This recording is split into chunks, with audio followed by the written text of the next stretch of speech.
नमस्कार। उपन्यास और कहानी में अंतर आज हमारे ये अध्ययन का विषय है।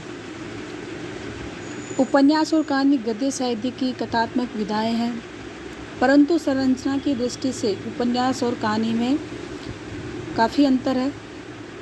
उपन्यास घटना प्रधान होता है और कहानी व्यंजना प्रधान। कहानी में कथ्य का वर्णन उपन्यास की भांति विस्तृत नहीं होता, कथित नहीं होता, अपितु व्यंग होता है।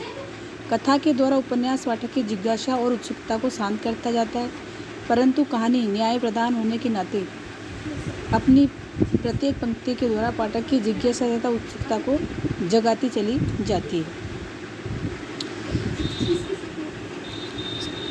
उपन्यास और कहानी में जो सबसे पहला अंतर है वह है उद्देश्य, जो कि मूलभूत रूप से दोनों में ही ये पाया जाता है। उद्देश्य वास्तव में ये कहानी की सर्वप्रथम विशेषता है जो इसे उपन्यास से भिन्न साहित्य कोटि में रख देती है। कहानी किसी समस्या का हल नहीं करती, केवल मार्गदर्शन करती है। ये वास्तव में सुझाव प्रदान होती है। जैनेन्द्र जी ने कहा है, हमारे अपने सवाल होते हैं, हम भी उनका समाधान खोजने का सतत प्रयत्न करते हैं। कहानी खोज के प्रयत्न का उदाहरण है। उदाहरणों और मिसालों की खोज होती रहती है। वह एक ही उत्तर नहीं देती, अपितु कहती कि उत्तर शायद इस दिशा में मिले। यह सूचक होती है, कुछ सुझाव देती है। उपन्यास का आकार बड़ा होता है।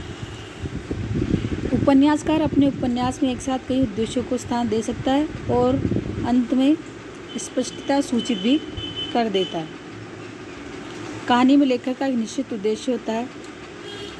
इससे यह निष्कर्ष निकलता है कि उपन्यास कथा प्रधान और कहानी उद्देश्य प्रधान होती है। दूसरा जो अंतर है वह है कथा वस्तु। कथा वस्तु के अभाव में उपन्यास की रचना संभव नहीं।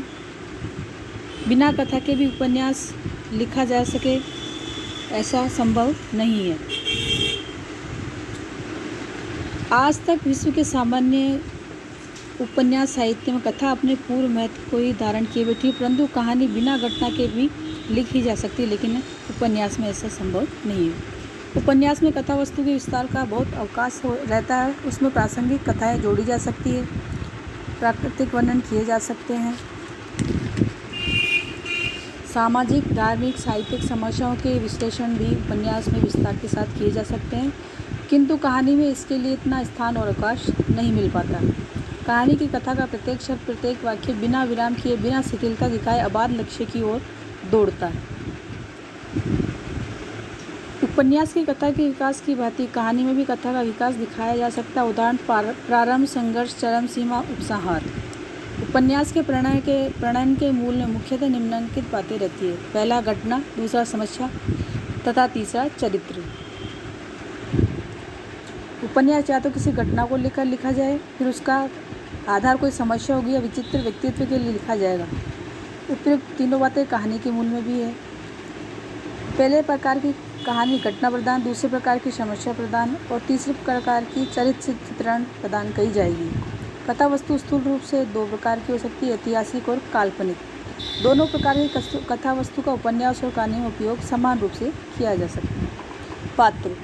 उपन्यासों में पात्रों की संख्या हम चाहे जितनी रख सकते हैं, क्योंकि उसमें सभी तरह के पात्रों के चरित्र पर प्रकाश डालने के लिए पर्याप्त स्थान रहता है, किंतु कहानी में पात्रों की संख्या सीमित होती है। कभी कभी तो कहानी में 2 या 3 पात्र ही होते हैं। उपन्यास में मुख्य कथा का एक नायक होता है और प्रासंगिक कथाओं के कई नायक हो सकते हैं। कहानी में प्रासंगिक कथा का प्रश्न नहीं उठता। उपन्यास में पात्र स्वतंत्र भी हो सकते हैं। उपन्यास में किसी भी श्रेणी के पात्र लिए जा सकते हैं। चरित्र चित्रण प्रधान उपन्यास भी हो सकते हैं और कहानी भी, किंतु विविध घटनाओं के द्वारा पात्र के चरित्र चित्रण का जितना अवकाश उपन्यास में रहता है उतना कहानी में नहीं होता। पात्रों का चरित्र चित्रण उपन्यास और कहानी में प्राय 2 रूपों में किया जाता है, प्रत्यक्ष रूप से और परोक्ष रूप से। जहाँ कथोपकथन के द्वारा पात्रों के चरित्र पर प्रकाश पड़ रहा हो वह चरित्र चित्रण की परोक्ष अभिनयात्मक प्रणाली है, और जहाँ स्वयं लेखक ही पात्र के चरित्र के विषय में निर्णयात्मक भाषा का प्रयोग कर रहा हो वहाँ पर प्रत्यक्ष प्रणाली द्वारा चरित्र चित्रण माना जाता है। कथोपकथन। कहानी और उपन्यास दोनों में जिस तत्व के कारण नाटकीयता का आनंद आने लगता है वह कथोपकथन का ही तत्व है। यह कहानी केवल वर्णनात्मक भी हो सकती है जिसमें कथोपकथन नहीं हो, किंतु कथोपकथन के अभाव में कहानी का आकर्षण, सौंदर्य, स्वाभाविकता एकदम समाप्त हो जाती है। कथोपकथन के द्वारा अधिक बातें संक्षेप में कही जा सकती है।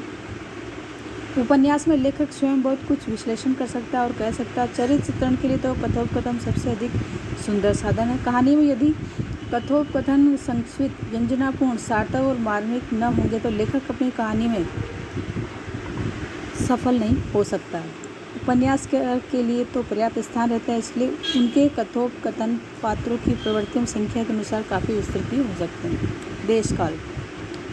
देश काल से परे न तो उपन्यास हो सकता है और न ही कहानी।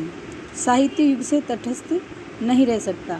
साहित्य युग की पुकार को और भी स्पष्ट रूप से व्यक्त करता है, इसलिए उपन्यास और कहानी दोनों अपने युग में प्रभावित रहते हैं और उसे अपना आधार बनाते हैं। अतीत पर कहानी और उपन्यास दोनों लिखे जा सकते हैं, लेकिन यह बड़ा कठिन कार्य है।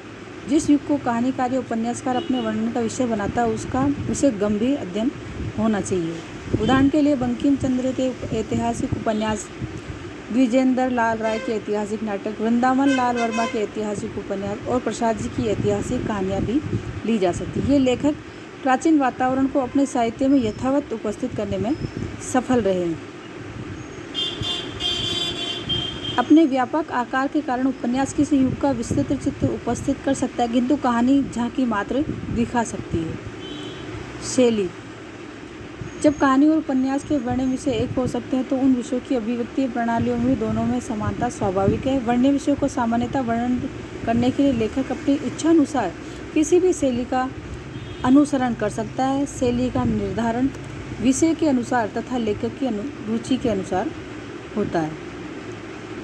इस प्रकार हम कह सकते हैं कि उपन्यास और कहानी में साम्य होते हुए भी तात्विक दृष्टि से इन दोनों में पर्याप्त अंतर है। ये दोनों गद्य की पूर्णतः भिन्न विधाएं हैं।